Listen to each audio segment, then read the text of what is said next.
Everyone, welcome back to my channel Rondhone Bondhon. আমি রিয়া আপনাদের সাথে আজকে শেয়ার করছি আমার বাড়ির স্পাইসি চিকেন কষা। এই চিকেনটা খেতে কিন্তু দুর্ধর্ষ হয়, জল কিন্তু একদমই থাকে না, খুব ড্রাই হয়। তো রুটি, লুচি, পরাঠা সব কিছুর সাথে, ইভেন ভাতের সাথেও খুব ভালো লাগে, পোলাও, ফ্রাইড রাইস সব কিছুর সাথে কিন্তু দারুণ লাগে। একবার এইভাবে ট্রাই করে দেখবেন, আশা করি আপনাদের ভিডিওটিকে ভালো লাগবে। আর যদি ভালো লাগে অবশ্যই একটা লাইক, কমেন্ট, শেয়ার করে দেবেন। চলুন তাহলে শুরু করা যাক। তো এখানে এই স্পাইসি চিকেন কষা এটা বানানোর জন্য আমি এখানে চিকেন নিয়ে নিয়েছি, উইথ বোন চিকেন আছে 800 গ্রামের মতন। প্রথমে এটাকে একটু হলুদ গুঁড়ো দিয়ে ম্যারিনেট করে নেব। আর দিয়ে দিচ্ছি এটা কালারের জন্য কাশ্মীরি লঙ্কা গুঁড়ো, আর দিয়ে দিচ্ছি সর্ষের তেল। ব্যাস, আর কিচ্ছু কিন্তু এখন দেব না। আর দিয়ে দিচ্ছি নুন। এবার এটাকে খুব ভালো করে মেখে নিতে হবে। এটা মোটামুটি 15 মিনিট আমি এইভাবেই ম্যারিনেট করে রাখবো। এবার আমি একটা কড়াইয়ে তেল নিয়ে নিয়েছি। এখানে এবার আলুগুলোকে বড় বড় করে ডুমো ডুমো করে দুটো আলু আমি কেটে নিয়েছি, এটা এবারে ফ্রাই করে নেব। আলুগুলো আমার একদম পুরো ফ্রাই হয়ে গেছে, লাল লাল হয়ে গেছে। এগুলোকে আমি এবার তুলে নিচ্ছি। এবার এই সেম তেলের মধ্যে আমি ফোড়নের জন্য দিয়ে দেব 3টে শুকনো লঙ্কা, 2টো তেজপাতা, আর হাফ টিস্পুন জিরে, গোটা জিরে, আর রয়েছে একটা এলাচ।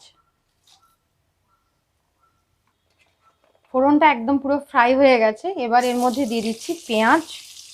এখানে 2টো বড় সাইজের পেঁয়াজ আমি স্লাইস করে কেটে নিয়েছি। এটাকে এবার একটু সফট হওয়ার জন্য 30 সেকেন্ড আমি ফ্রাই করব। এই সময় আমি নুনটা দিয়ে দিচ্ছি, কারণ নুনটা দিলে পেঁয়াজটা নরম হয়ে যাবে। নুনটা দিয়ে একটু নেড়ে নিলাম। দেখুন পেঁয়াজটা আমার একদম পুরো ফ্রাই হয়ে গেছে। এবার আমি এর মধ্যে দিয়ে দিচ্ছি টমেটো পিউরি। এখানে 2টো বড় সাইজের টমেটো পিউরি করে নিয়েছিলাম আমি। আর এখানে দিয়ে দিচ্ছি রসুন দিচ্ছি 2 চামচের মতন রসুন দিলাম। আদা বাটা দিয়ে দিচ্ছি 1 চামচ। এবার খুব ভালো করে এটাকে কষাবো। এবার আমি একটা বাটিতে কিছু মশলা গুলে নেব। হাফ টিস্পুন দিয়ে দিলাম হলুদ গুঁড়ো, হাফ টিস্পুন দিয়ে দিলাম জিরে গুঁড়ো, হাফ টিস্পুন দিয়ে দিলাম ধনে গুঁড়ো, আর দিচ্ছি লঙ্কা গুঁড়ো, এটাও হাফ টিস্পুন, আর দিয়ে দিচ্ছি কাশ্মীরি লঙ্কা গুঁড়ো, এটা একটু রঙের জন্য দেবো। আগেও আমি একটু দিয়েছি ম্যারিনেশনের সময়, এখন অল্প দিলাম। এটাও হাফ টিস্পুনের মতোই দিলাম। এবার খুব ভালো করে এটাকে জল দিয়ে একটু গুলে নিতে হবে।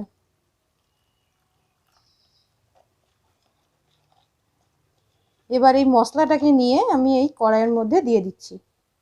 এবার এই মশলাটার মধ্যে আমি এই জল দিয়ে গোলা যে মশলাটা সেটা দিয়ে দিলাম। এটা দেওয়ার পরে খুব ভালো করে একটু মিশিয়ে নেব। আর 5 মিনিট আমি কিন্তু এটাকে কষাবো এইভাবেই। এবার আমি এর মধ্যে দিয়ে দিলাম ভেজে রাখা আলুগুলো দেওয়ার পরে খুব ভালো করে মিশিয়ে নেব। আর দিয়ে দিচ্ছি চিকেনটা, ম্যারিনেট করা চিকেনটা দিয়ে দিলাম। এবার সব একসঙ্গে নিয়ে ভালো করে মাখাতে হবে আর কষাতে হবে একটু সময় নিয়ে। এবার এই চিকেনটা 10 মিনিট পুরো মিডিয়াম আঁচে এটা কিন্তু ঢাকা দিয়ে এইভাবে হতে দেব, মিডিয়াম টু হাই। বন্ধুরা, আমার চিকেন থেকে কিন্তু অনেকটাই জল রিলিজ করে গেছে। তো এটা আরও বেশ কিছুক্ষণ আমি কষাবো। মাঝে আমি একটু শুধু নেড়ে নিলাম। এই সময় অল্প একটুখানি আমি চিনির দানা দিয়ে দিলাম, এটা একটু স্বাদের জন্য। দেওয়ার পরে অল্প একটু নেড়ে নেব। আবার এটাকে একটু ঢাকা দিয়ে হতে দেব। দেখুন বন্ধুরা, আমার চিকেন কিন্তু একদম পুরো কষানো হয়ে গেছে। তো আমি এর মধ্যে দিয়ে দিলাম ধনে পাতা কিছুটা, আর দিয়ে দিচ্ছি 3টের মতন একটু চেরা লঙ্কা, আর দিচ্ছি অল্প একটুখানি কাসৌরি মেথি। এর ফ্লেভারটা খুব ভালো লাগে আমার,